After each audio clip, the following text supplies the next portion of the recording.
Je ne sais pas si vous l'avez déjà remarqué, mais dans le monde du showbiz, les mauvaises nouvelles arrivent rarement seules.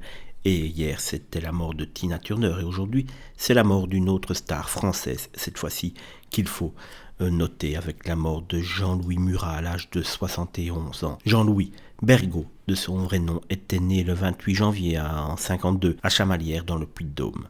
Pour lui, l'amour de la musique a commencé dès le plus jeune âge. En effet, à l'âge de 7 ans, il a intégré l'harmonie municipale dont s'occupait son papa. À 25 ans, il a fait ses débuts en fondant avec des amis clermontois le groupe de rock Clara, dont il était chanteur, auteur, compositeur. Ils ont alors connu un certain succès puisqu'ils ont rapidement été repérés par William Scheller qui les a invités à faire quelques-unes de ses premières parties. Par la suite, en 87, il a publié un 45 tours, Si je devais manquer de toi, qui a été très bien accueilli en France, mais pour Jean-Louis Murat, l'heure de la gloire va véritablement débuter en 91 avec la sortie de Regret, son tube chanté en duo avec Mylène Farmer. Un tube qui va le propulser sous les projecteurs et à la suite duquel il a sorti un nouvel album studio, Le Manteau de pluie, dans lequel figure un autre de ses grands tubes, Le Sentiment nouveau, entré dans le top 50 en 92.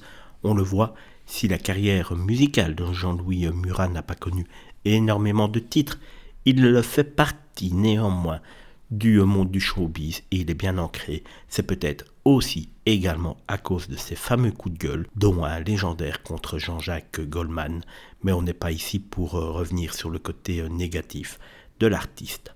Si les causes de la mort exacte de sa disparition n'ont pas encore été renseignées, il apparaît néanmoins selon nos sources qu'il serait mort des suites d'une longue maladie, comme on appelle communément, malheureusement trop souvent, le cancer. En tout cas, repose en paix Jean-Louis Murat.